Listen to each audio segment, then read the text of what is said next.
Call it insensitivity, ambiguity, or lack of being in tune with reality. The Minister of Labour and Employment, Chris Ngige, said he is surprised that the Academic Staff Union of Universities, ASUU, and the Ministry of Education are yet to resolve their face-off, which has led to the ongoing strike by university lecturers. At a reconciliation meeting with ASUU in Abuja, Ngige also expressed shock that lecturers did not keep the assurances they gave the Nigerian Inter-Religious Council over the face-off. I thought Ngige was heading the dialogue, not yes. Minister of Education now. He's expressing his frustration already. He's already a frustrated man. He said the other day, he told the NANS people that why should they come and protest in his office, that he is not, the ASUU members are not his employees, that they are the employees of the Federal Ministry of Education. You can see that he's deflecting blame in the direction of the Adamus of this world.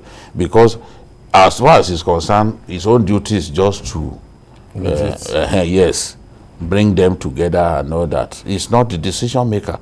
If the finance ministry feels that this money is too much, they can't pay, there's nothing Ngige can do about it. His own ministry is one of the least funded, you know. Yes, how many contracts do they award there? You can't compare his ministry to Fashola's ministry, for example. So the funds that others have to play around, he doesn't have. Left for him, maybe he could just get up one day and say, I'm solving this problem, I'm releasing money. But he's not in position to do that.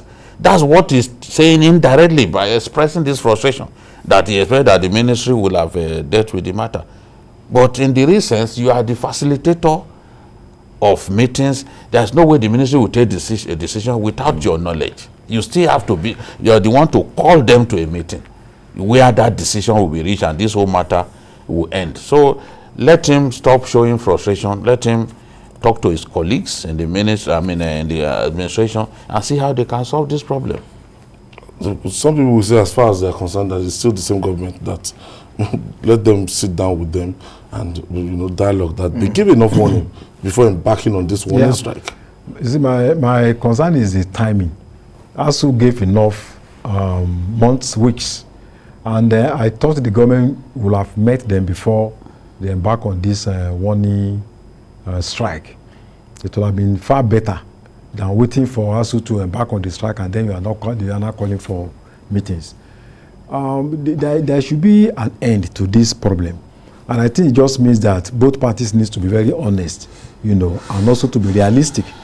We know that the government may not meet all the demands, but at least substantially, you should give a sense of hope, to ASUU. And this thing has been on for, over about 10 years now, going to 10 years. So I think that it is time that we find a solution. And when we are talking about solution, we should look at short-term, middle-term, and long-term solution. We may not be able to solve all the problems at once. But those pressing issues, especially when you are talking about, earned allowances, and we are talking about funding of public universities, I think those are very fundamental issues. I think the government should show some level of commitment. In terms of ASUU, a lot of people will argue that must they always resort to strike? Is this the only language that will make the government to sit down with them to dialogue?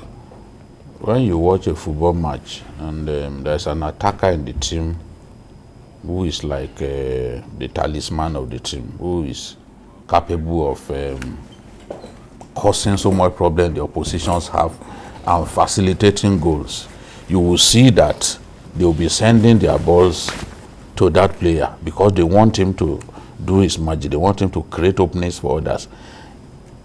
Manchester United has someone like that now in Sancho.